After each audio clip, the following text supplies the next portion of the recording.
Okay.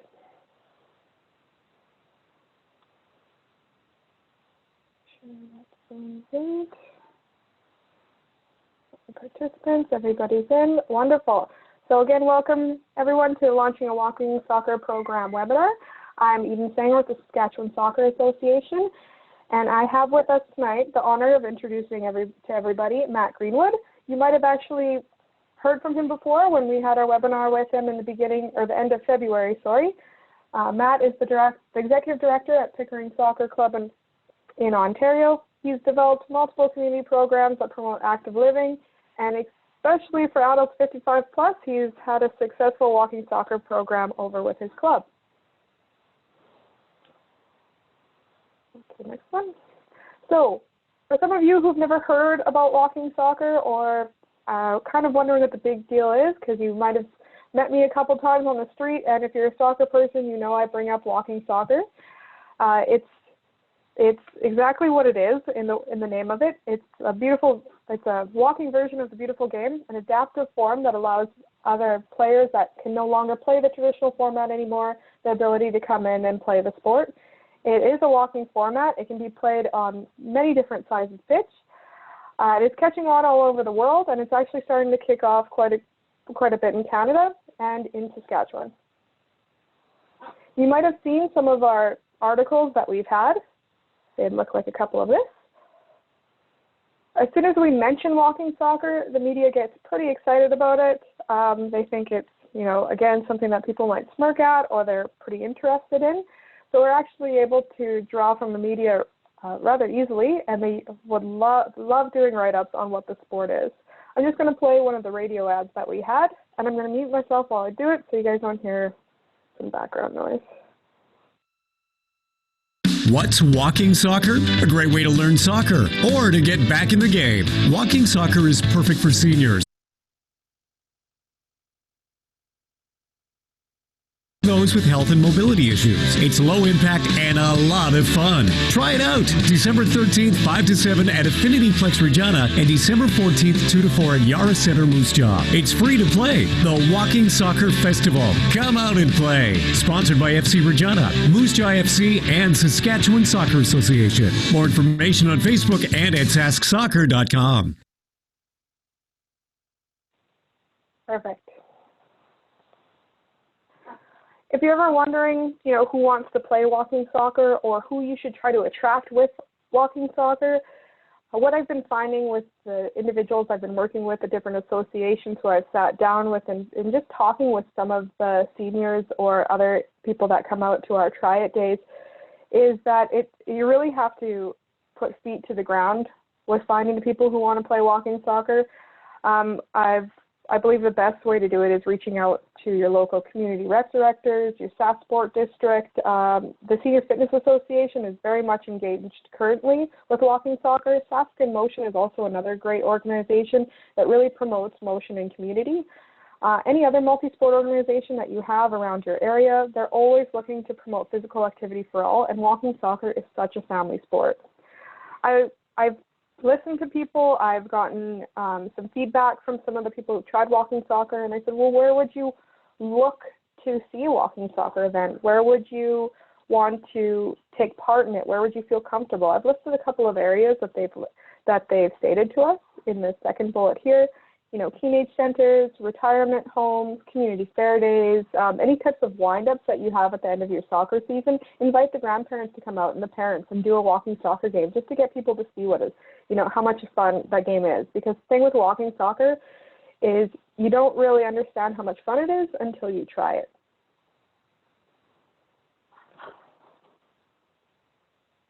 So with that, let's take a look at a little video so you guys can see what walking soccer is.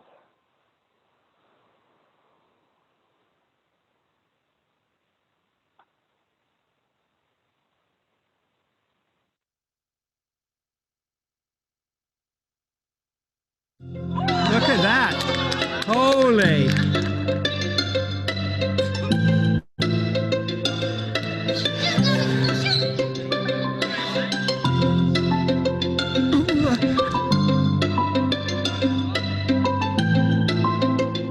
Started to run.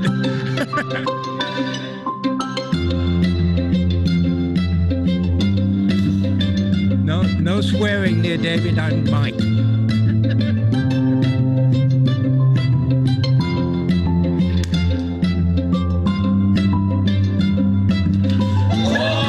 For me, it's a way to get back in. Allowed to be out. That actually, I think, is a penalty, isn't it? No, no, no, no.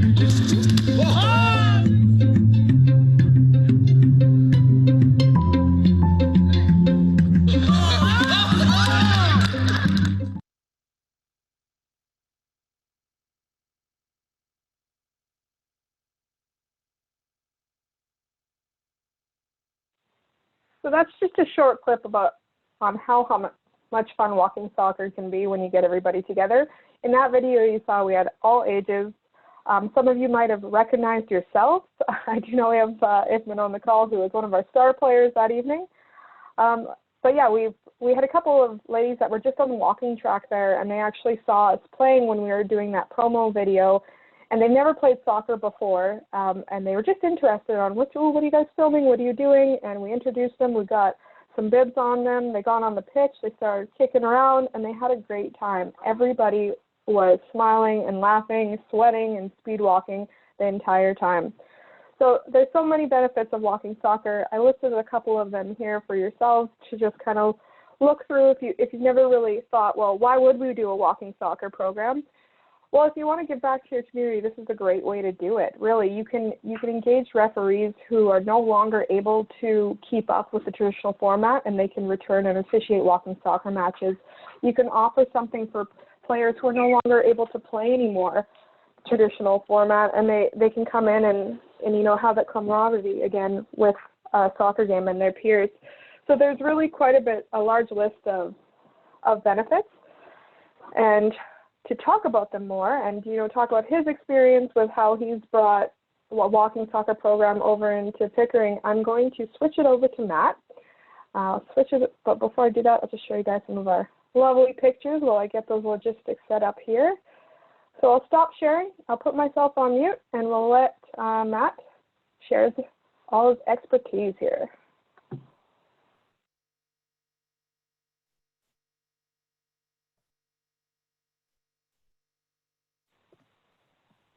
All right, Matt, I think you'll be able to grab it. Yeah, you're very welcome. Let's always click the first button and then forget to hit the share button right after that. So let's get that out of the way. Okay. So thank you very much, Eden, for inviting me along for this webinar. If you guys are anything like me, my days seem to be filled with webinars now from 9 till 5 or 9 till 6 from all over the world on different aspects of soccer, and trying to understand what we're going to do and how we're going to get through this current unusual situation that we're in. And it's nice to know that there's a lot of other people in the same boat and sort of sharing best practices and experiences and their ideas of how we can sort of keep the game moving and keep people connected during this difficult time. So it's nice to be on the other side of the screen for a change, rather than sitting and listening to a webinar and actually having the chance to deliver one. So this is great, and I really appreciate the invite from Saskatchewan Soccer, from Raheem, and from Eden to have me along to talk to you guys about walking soccer and what we've been doing here in our little corner of Ontario. So to begin with, a little bit about me. I've been the executive director at Pickering Football Club since late 2016. Prior to that, I was the club development manager at Ontario Soccer for almost a decade. So saw a lot of the ups and downs, the ins and outs of working at a provincial soccer association, and the relationships with clubs and academies and leagues, and the sort of the wider membership. But then also trying to get out of there and getting out of the ivory tower, so to speak, and seeing what life's like at the coalface, dealing with players and parents on a day-to-day basis, and managing a facility and a small group of staff. So it's great to have those kind of differing perspectives on the different sort of levels of operation within Canadian soccer. From the technical side of things, I have my National B license from Canada Soccer in 2017. That was a renewal. And prior to that, I was a UEFA B qualified coach from the UK before I moved out here in 2006. I also have my Coaching Disabled Footballers course as well, which is a fantastic course that they offer on the other side of the pond, and something that hopefully we'll get some over here in Canada in due course. And then from the other side of things, I guess sort of the more academic side, a master's in sociology of sports, so really a huge interest in understanding how sport and how the game grows.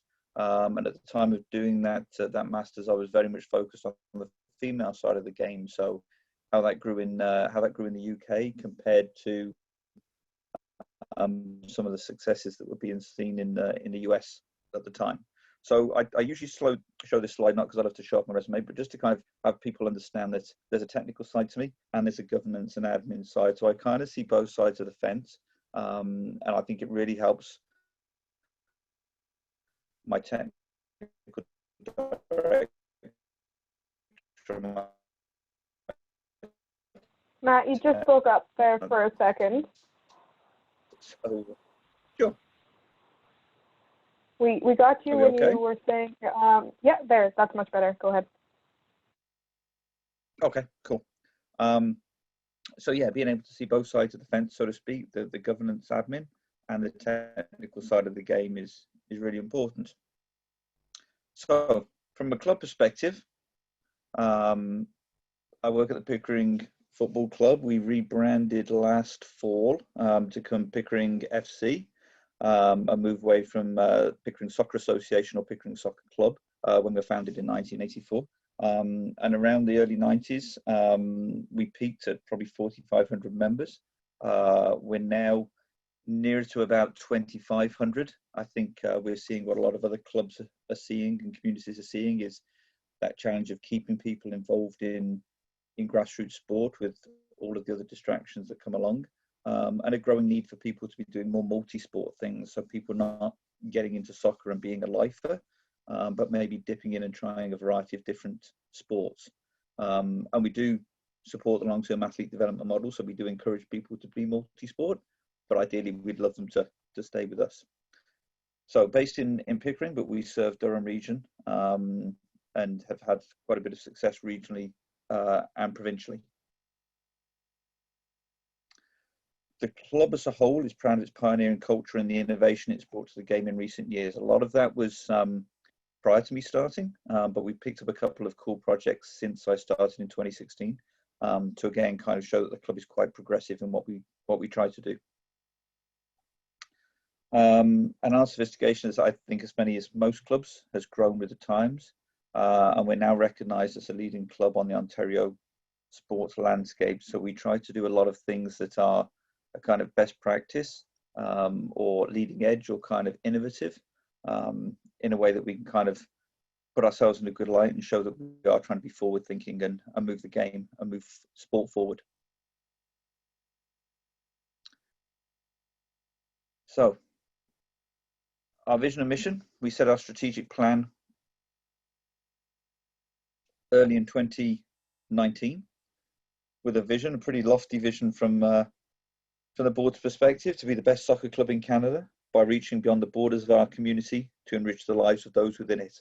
Now, it's certainly not to say that we are that club, but a vision is that it's an aspiration. It's something that you'd love to be and you'd like to be, and to kind of feed that vision, get to that point. We've broken our mission into 4 different components that you'll see there on the left. So Soccer for You, which is a complete pathway to achieve your personal inspiration. So really talking about the athlete's needs. Soccer for All, so a safe and inclusive environment for everyone to play, regardless of age or ability. Clearly where the walking soccer piece comes and plays a part. Soccer for Life, a lifelong love of the game to enhance social, physical and mental well-being. So that really talks about bringing kids in at 3 or 4 in our Timbit soccer and keeping them there as long as possible, whether it's into walking soccer or into one of our senior recreational teams. And then Soccer is Here. So the Pickering Soccer Centre, a leading state-of-the-art indoor sports facility in Ontario. And there's a couple of pictures of it there on the right. It's a beautiful dome facility with office space at the front. It was opened 5 years ago. And you can see in the picture there, bottom right, we have a full field in there, but then the ability to put it into 4 mini fields and a 100-meter sprint track on the right-hand side as well there for athletics training. And then to give a sense of all the different components that we've got going on as a club, very, very busy. So on the right-hand side, let's start at the bottom. So our recreational programs, youth free to adults, our All Abilities program that I presented on last month, and our camps, March break, Christmas camps, summer camps. Moving forward into our skills centres, U8, U12 in particular, and the developments programs there. And then more into more formal competition with U8s and U12s as well across our region. And then into competitive at U13 and up. So our regional leagues and provincial leagues here for our competitive players. And then high performance. So we have the OPDL here, the Ontario Player Development League, kind of that similar to model kind of to sort of AAA hockey. And then into our semi-pro levels, we have League One Ontario, which is a province-wide semi-professional league for male and female players here. And then obviously we'd love to see our players move on to academic schooling, whether it's south of the border or here in Canada. And you know, in an ideal world, 1 or 2 of those players will move forward into professional contracts or opportunities. And we've had over the last 3 years, one of our academy male players that has moved into the Toronto FC Academy, which we're particularly proud of. And on the female side, a couple of players last year and another one this year that have moved into the provincial programs. And Jade Riviere, who's now with the national women's team.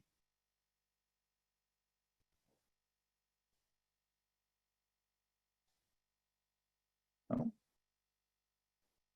we don't want to click forward. Let me do this. Okay. So from a walking soccer perspective, I should actually just put a slide in front of this. During my time at Ontario Soccer, I'd seen the growing interest in walking soccer happening on the other side of the pond and thought that would be a fantastic program that Ontario Soccer could lead on and encourage the grassroots clubs to start up. Ultimately, the grassroots clubs are where the players really are. And as Eden had mentioned, that's where the grandparents are and the mums and dads that could be our target players. Unfortunately, I got pushed back while at Ontario Soccer. Complete panic about risk management, that there were going to be heart attacks all over the field, and it was just something that they couldn't even think about getting involved in. Although ironically, I'd spoken to the Ontario Senior Games, which is a huge provincial organisation here that, as it states, runs biannual games for seniors, and they loved the idea and they thought that it would be fantastic. I actually spoke to a guy at a soccer club, at Oakville Soccer Club at the time, who had just had a major heart attack, and his cardiologist had actually said to him that getting back into soccer would be a good thing to do, not at the intensity or the level that he'd been playing before, but in one form or another, it would be a good way to get back and to rebuild the strength in his heart. So it was interesting, the video that Eden had just played, with the player there being advised not to be involved. We'd had a different response here from a cardiologist. So I knew it was something that had potential. Moving into a grassroots club at Pickering was a great opportunity to actually get to try that out. We had a couple of cracks at it. We posted stuff on the club website. We put an advert in the local newspaper, knowing that sort of a hard press, like the old classic newspapers, might be a better way to go and catch this audience. And sadly, we had 2 gentlemen. That was it. And unfortunately, neither of them attended on the same day. We had one guy turn up at 11 o'clock on one Wednesday morning. The following week, it was a different guy. And then week 3, nothing. So we took it back to the drawing board. And it was a bit of a failure, but I knew, knowing how popular soccer is, and how many different multicultural groups that we've got here in the Greater Toronto area and in Durham region, that there would be interest and there would be some enthusiasm for it. So we identified a local funding stream, the Ontario Trillium Foundation, and I put together a grant application to them for 2 years. But it really was across a variety of different needs for seniors. So part of the grant, or the first step in the grant, was to actually hire a coordinator, and we hired a fantastic woman, Tammy, lots of energy, lots of ideas, and sort of really well connected, a great networker, and she got out there talking to a lot of the groups that Eden actually mentioned. So the retirement homes, the leaders there, staff at the city Parks and Rec department and their seniors department, some of the seniors groups within the city.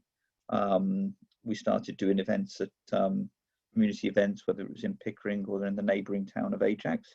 And we also did things like grocery store days. So the local Loblaws would have a community day once a month where you could go and actually just set up a table right at the end of the checkouts and chat to people as they finish bagging their food and their groceries. So all sorts of different ways that we could connect with the seniors in the community. And what we did, as you'll see in the pictures there on the left, was we chunked this into a 3-hour session once a week. And with the benefit of the grant, we were able to do it free for those first 2 years. And I'll talk a little bit about that later. So we had it in a 3-hour format. The first hour was really sort of a classroom session. So you'll see here we've got some ladies at the top doing yoga. We had some guest speakers talking about sleep. We had a chiropractor that would come in quite regularly and talk about back care. The gentleman bottom right there is actually talking about medical marijuana. He didn't bring any samples in, but just to kind of inform seniors that, you know, maybe looking for some of these products, what was out there and what the legalities are. But as you can see, packed rooms every Wednesday morning for that first hour. The room has a capacity of 80, and we were pretty much at that every week for people to come in and hear from our guest speakers. The second hour each Wednesday was then into the dome. So they got out on the field. We got access to some different types of equipment. So you'll see some ladies there with badminton equipment. So we were able to set that up on the turf. We have people there doing Tai Chi, Zumba. We have some guys there in the top left just walking the dome, just getting their laps in each week. And then in that bottom picture, we have a lady that came in that actually did distance walking, but actually had the poles, the Nordic poles. So it actually helped with posture and some arm strength as well. So a mix of different opportunities for the community to try each week, and no 2 weeks were the same. What I will say is with the walking the dome, those guys in the top left, and with the ladies playing badminton, the fact that they were doing it on a turf field was fantastic. It was hugely beneficial to them, particularly from the perspective of their knees and hips. A lot of people within our area would go into the local shopping malls and do their laps every morning before the stores open. But those floors are incredibly hard and hard on the joints. So the fact that people were able to do that on turf and get that cushioning was a huge help. So that was the second hour. And then the third hour was our social. So this is actually a picture of them on the last day of the program, where we did a huge barbecue at the back of the facility. But every week they would have a social. We'd get the tea and the coffee out, and the ladies and gentlemen would actually bring in the baked goods. And I have to say, this lady here in the bottom right of the picture was a fantastic baker. I'm sure I put on pounds and pounds over the course of this grant. Her scones were fantastic. But every week they would share, they'd hang out, they'd chat, and a huge part of this, and you saw it in Eden's slide earlier, in the benefits of these programs, was that social piece. And it's something that's becoming more and more important in society as we focus on the mental health, not just of our youngsters, but also of our seniors as well, and how socially connected they are, and how can they get together and meet, particularly during the winter months when the snow's falling. They're probably feeling even more isolated. So just having them hang out for an hour or so just to shoot the breeze at the end of the morning was a huge benefit.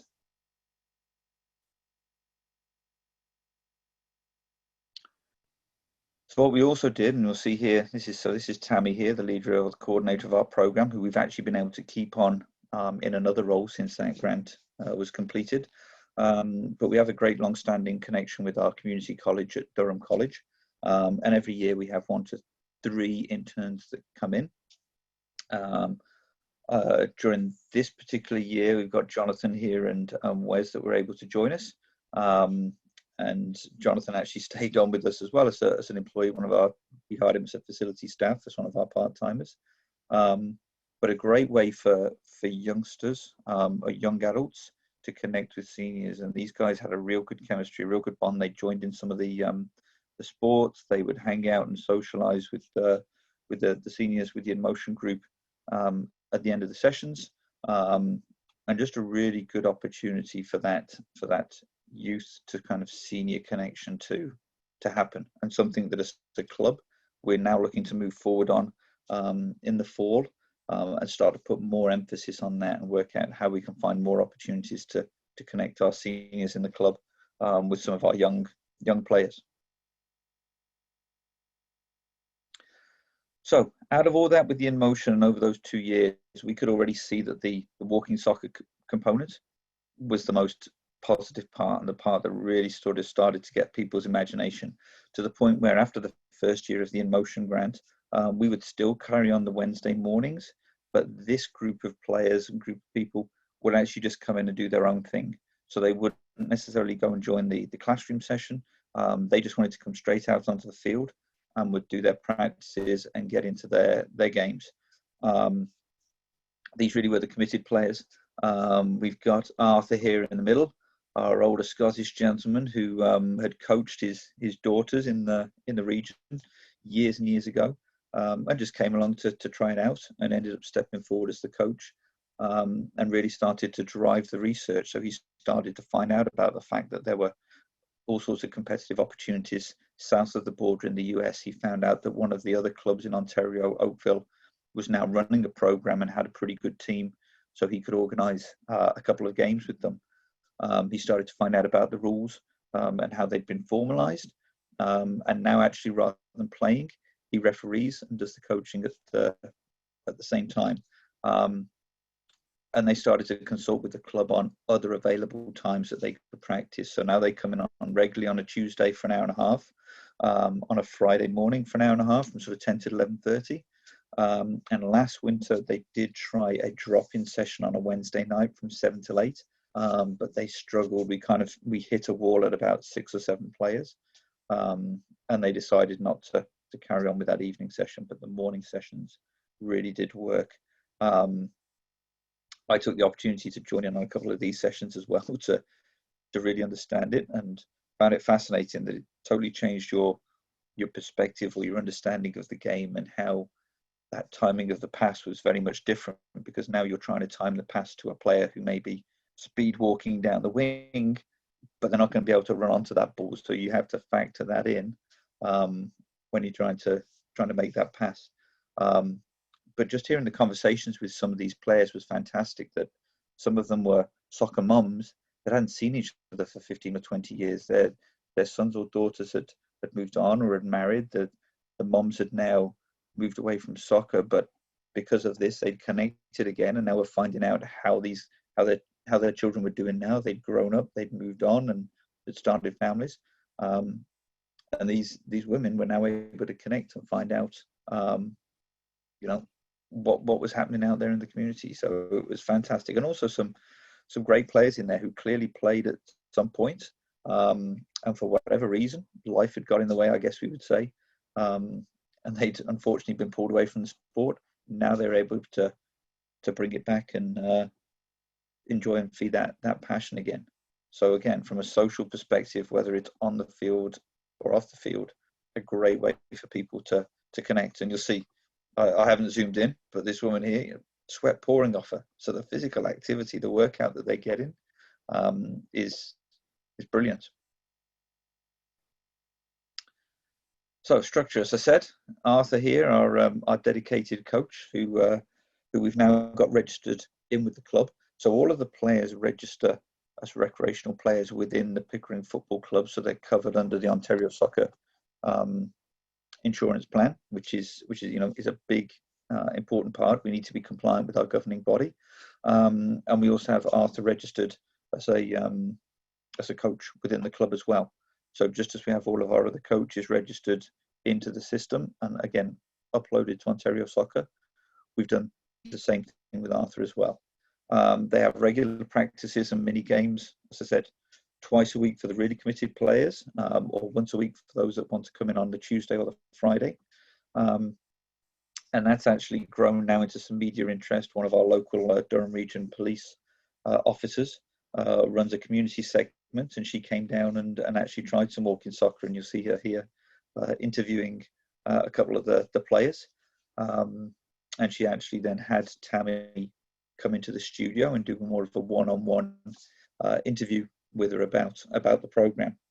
And what we've actually found now is that there's some player streaming. So just as you would have with your competitive and your recreational players, or your development and your competitive players, there is a need at some point for those stronger players to play and work together, and those players that are just getting started or just getting back into the game to play as well. So we can have at times 2 separate fields running with one game on each of those fields. And we do, whilst we'd begun this as a 55 and over program, the seniors in Ontario were defined as 55 and over, and while we'd started at that, we've actually started to see 2 or 3 younger players coming in, particularly males that have had ACL surgery, that are wanting to build themselves back up and get back into the game. So this is a great way for them to sort of keep sharp or get sharper as they kind of get back up to full speed and start with some walking and some mobility in their game. So as I've mentioned, some competition. Here is the first, or our home game, our home leg against Oakville Soccer Club in blue, and our Pickering guys and girls in green. Fantastic that it was a co-ed game, which was wonderful to see. Certainly for our players at Pickering, a bit of a shock. The Oakville team had clearly been playing a little bit longer than us and were taking it a lot more seriously.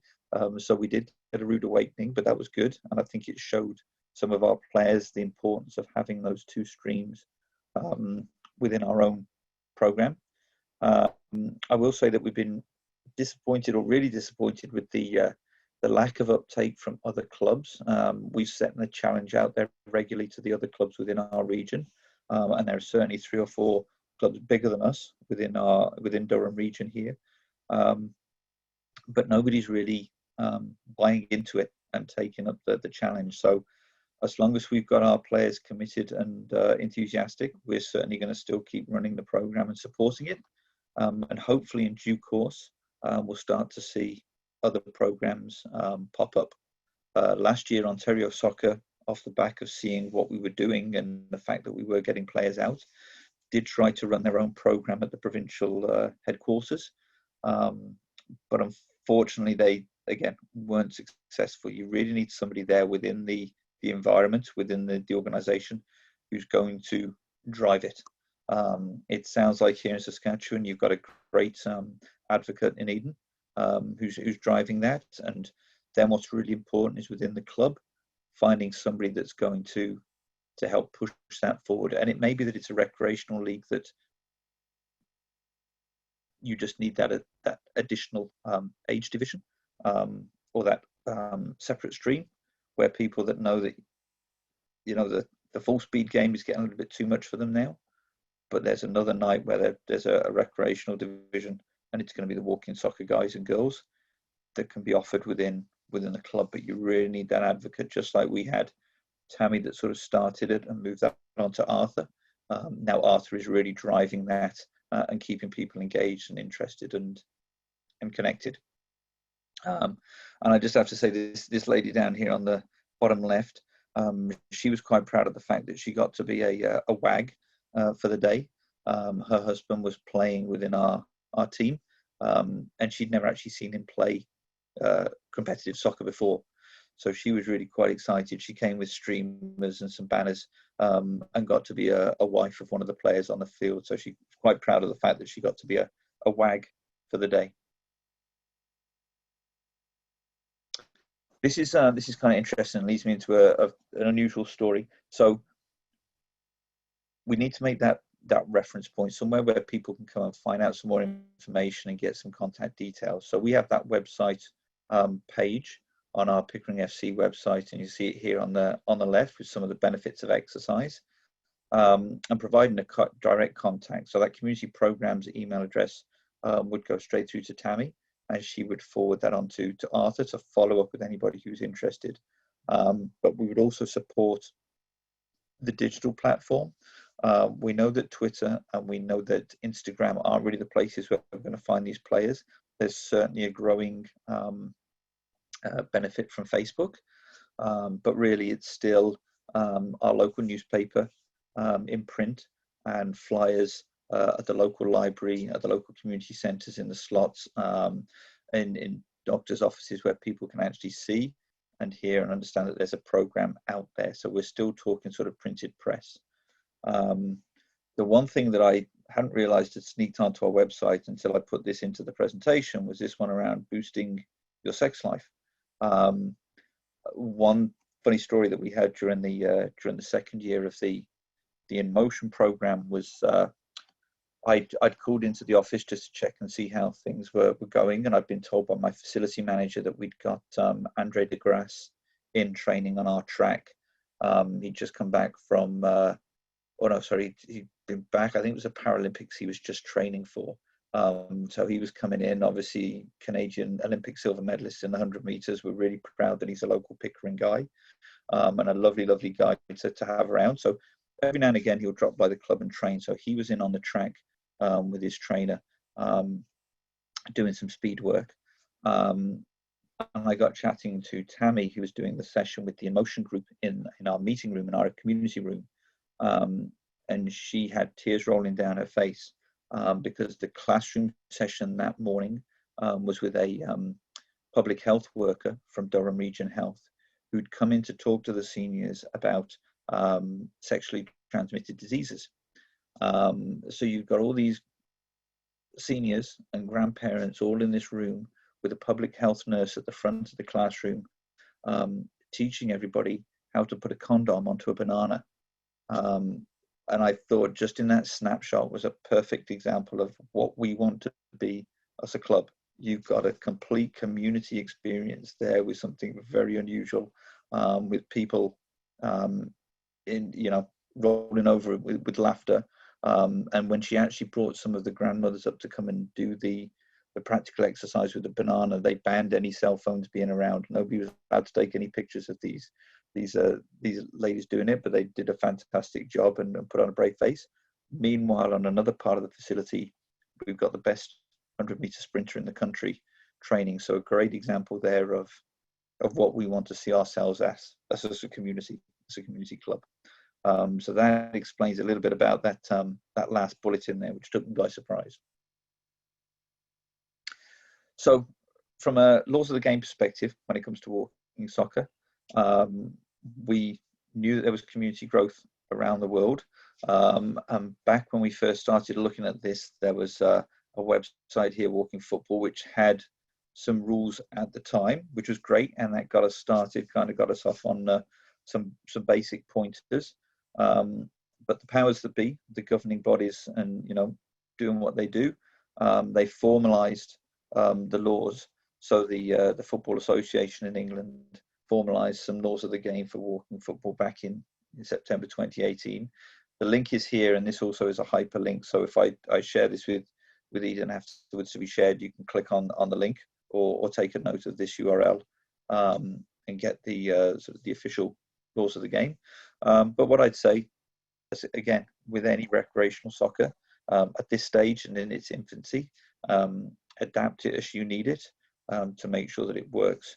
And again, I'd say in Eden, you've got somebody that's really engaged in this, which is fantastic, because a lot of times when clubs in Ontario would ask a question about something like walking football to Ontario soccer, they would probably struggle to find the person who's going to have that answer, and would struggle to signpost somebody in the right direction. So you've got a great resource here, which I would strongly encourage you to make the most of. So from a club perspective, we're going to look at continuing to grow the the walking soccer component. Obviously, we need to see how things are going to be with our new normal after COVID-19. We're still trying to work out, obviously, what the outdoor 2020 season is going to look like from a recreational and competitive perspective. But we've certainly got our sights focused on indoor 2020. So when we come back indoors at the end of October, to start up all of our programs as much as we can in a normal way. And one of those would be the walking soccer twice a week, if not more. And what we're going to do, so these are a few of the other projects that we've got going on, but we've got this innovation project, which is a 1-year grant. We've actually only got about 4 months left in that right now. And what we've been doing is really trying to identify who are the people within the city of Pickering that we're just not seeing enough of. Visible minorities, women and girls, LGBTQ, youth, Aboriginal. We know from the stats where it would be easier to sort of approach and target some of those groups. But one of the big ones for me is the youth side of things, and how we move our youth players into become junior coaches and young referees and young leaders, and maybe board members or executive directors. So what we're going to try and do is connect more of our youth programming around our players with more community focus. Shift some of that focus into having them support referees or even to play and experience it them, so they can help promote the sport. So for me, in a nutshell, that's it. But let's open it up to some questions and see if there's anything that I've missed there, or anything that anybody might want to pick my brains on.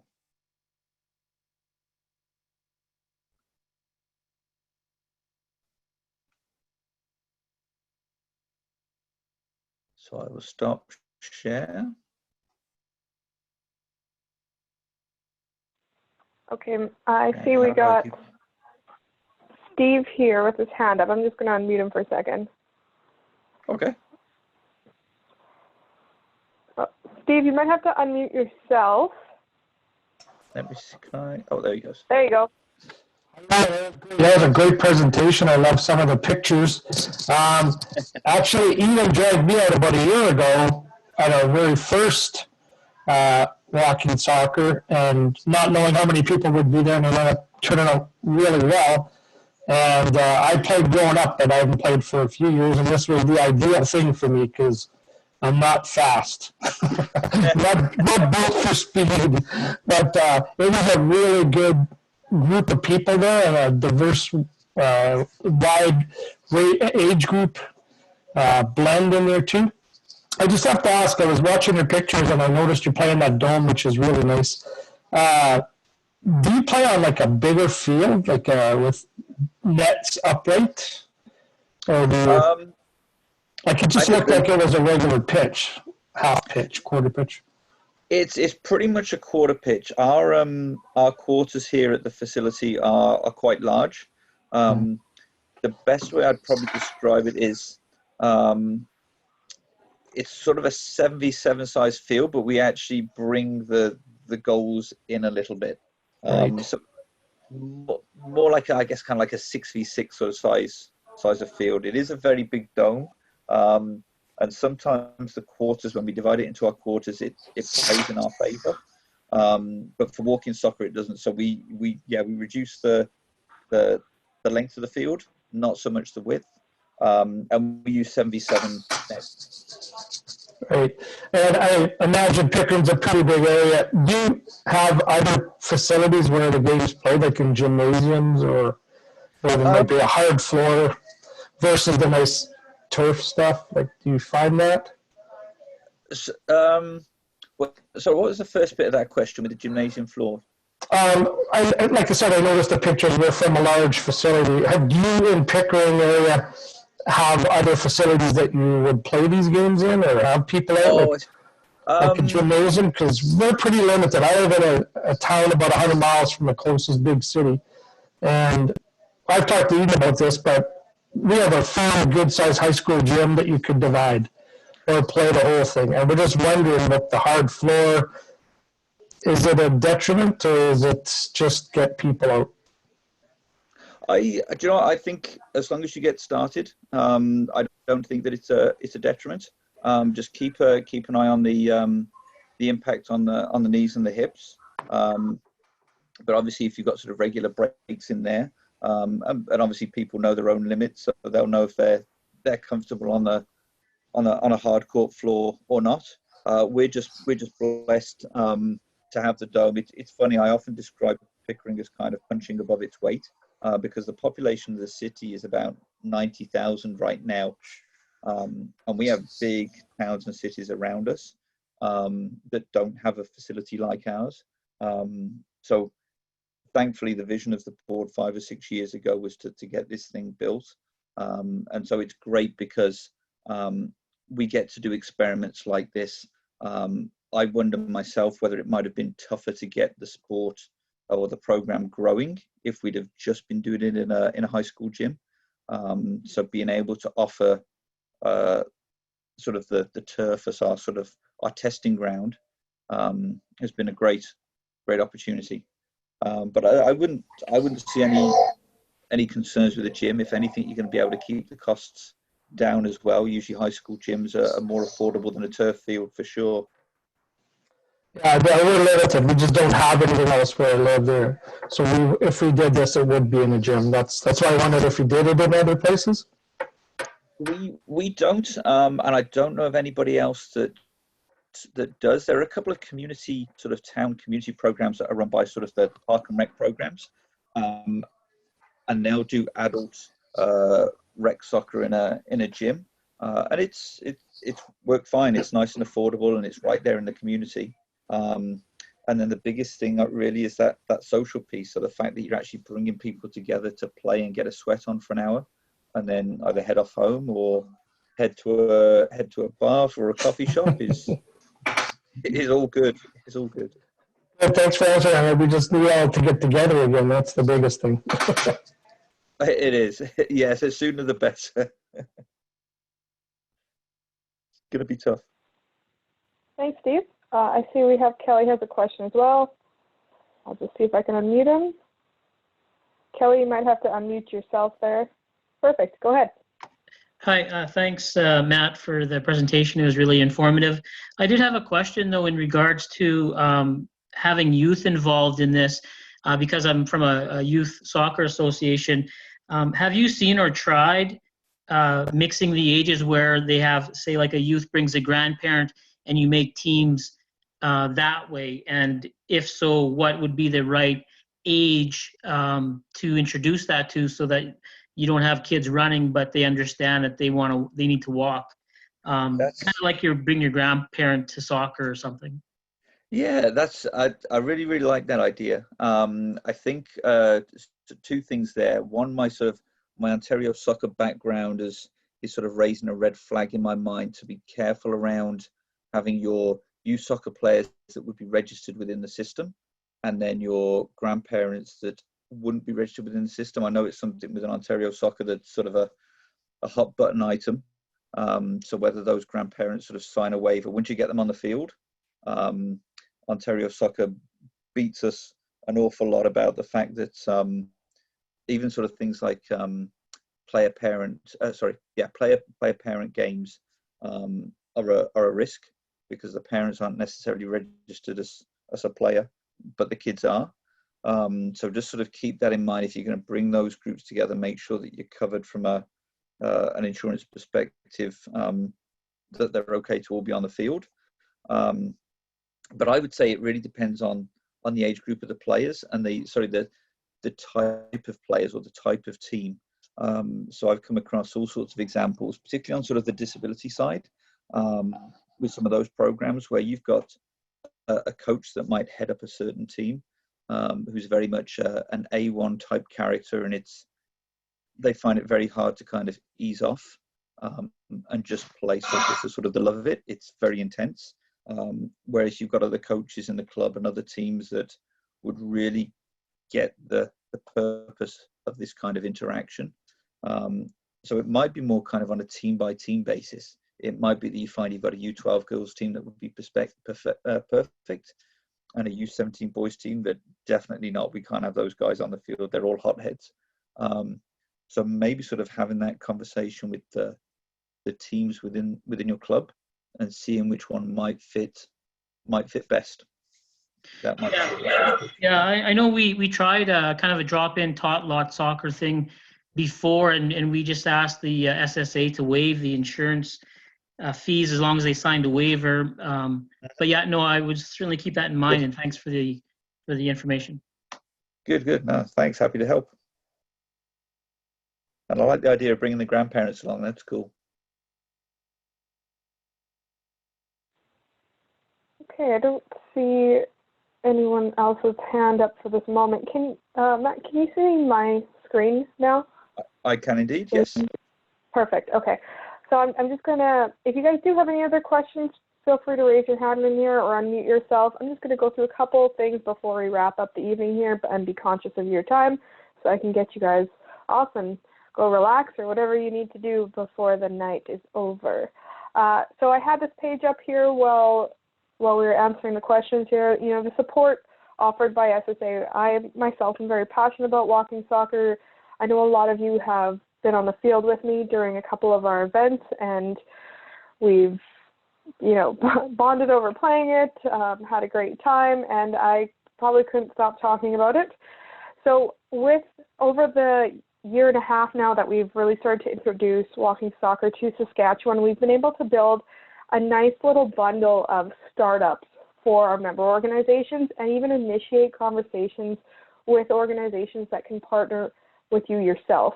So one of our biggest organizations that we've been working with is Saskatchewan Senior Fitness Association. I've met with them at a local level, so their clubs in Regina and Saskatoon and North Battleford, and I've also met with them at the provincial level with their Saskatchewan governing body. The really exciting thing with them is once we do get out of this pandemic and we do return to play, they have invited us to their SSFA competitions, which they hold both provincially and nationally. So that for us gives something that at a club level, you could promote those players. If you have those select in there that really want to play and play at a competitive level, there's something for them to work towards. Even if they are a recreational player that says, I want to put in the time and I want to do this, the SSFA have told us this sport is something they're extremely interested in. And it can be played not only during their outdoor senior games, but also for their winter senior games. So we could have an indoor, potentially like almost a walking football match that they carry over, which is what we're working on, or they could have their outdoor walking soccer games as well. So we're very excited about that partnership, and their members are extremely looking forward to any organizations that, you know, start operating great programs for walking soccer in their communities. So some more things on that as well. We have our Try It Days, which we've held one in Moose Jaw, Regina, and Saskatoon. Our outdoor Try It Days were scheduled to kick off this summer, but of course we are all stuck in our homes and staying safe at this moment, so that is on pause. But I hope some of you who are on this call, if we do resume to play and you would love to host an outdoor Try It Walking Soccer Day in your community, please feel free to reach out to me. We have a referee intro to walking soccer. Since we've had a couple of those Try It Days, we've been able to establish an intro course. So when we do host a Try It Day, we can also do a referee intro to walking soccer. We have the waivers, the rules, kind of the package that you need to get started in a tournament format if you do a drop-in type of program.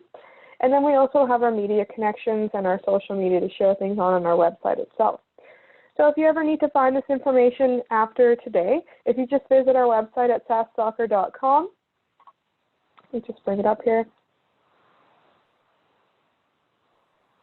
Underneath players, it will say play walking soccer, which will send you to our walking soccer page that kind of explains what it is. We have the videos that I showed you, it lists the benefits, a couple of the resources.